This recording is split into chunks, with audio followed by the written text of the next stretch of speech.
محترم کله چې جنازه ادرې ته ورسیږي نو د جنازې سره تلونکي کسان تر هغه پورې مخکې نه کینی تر څو پورې چې د جنازې کټ د اوږو نه په ځمکه باندې ایښودل شوی نه وي. د هغې نه وروسته بیا د مړي په قبر کې د ایښودلو تیاری وکړلی شي او قبر ته کوزونکي کسان د مړي د ایښودلو په وخت کې بسم الله وعلى ملة رسول الله د الله په نوم تا خخو او د الله د رسول په دین تا الله تسپارو دا دعا دی وایي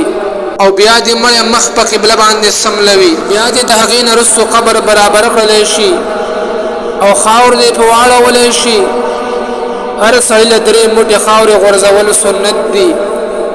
بهتره دا ده چې د خاورې غورځولو په وخت کې په اول موټې غورځولو سره منها خلقناکم د دې ځمکې نه پیدا کړي موږ تاسو او بیا د 2 موټې غورځولو سره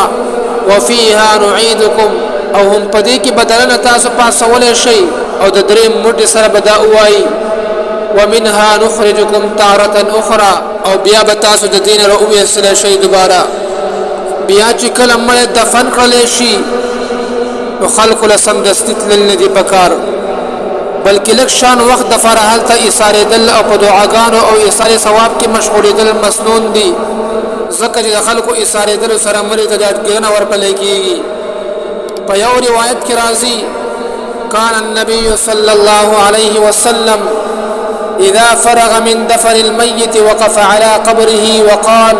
استغفروا لأخيكم واسألوا الله له التثبيت فإنه الآن يسأل. نبی کریم صلی الله علیه وسلم چې بکله د مړي تکفین نه اوزګار شو نو د هغه په قبر به ایسارېدلو او ارشاد به یې وفرمایلو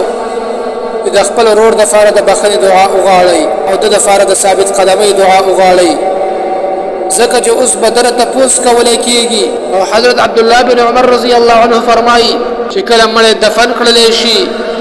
د هغې نه وروسته د سورة البقرې لومبني او آخري آیاتونه لوستل مستحب دي. حضرت عمر بن العاص رضی الله عنه نه روایت دی چې هغه کله وفات کېږي خپلې بیبي ته یو نصیحت کوي وایي کله چې زه وفات شم زما د جنازې سره دي هغه جوړېدونکې ښځې او سړي نه ځي ځکه چې دا د زمانې د جاهلیت نښې دي. بیا چې تاسو ما دفن کوي زما په قبر لږ شان اوبه چڼاو کوي. بیا چې په څومره وخت کې یو اوښ ذبحه کولی شي او د هغه غوښه تقسیمولی شي دومره وخت به زما قبر سره ایثار شي ځکه چې ما ته لږه ډاډګیرنه میلاو شي چې زه د خپل رب استاد ته څه جواب ورکوم. نو عزتمند ورونو دا د جنازې په وخت کې څو آداب وو د دې آدابو لحاظ ساتل انتهایي ضروري دي. وما علينا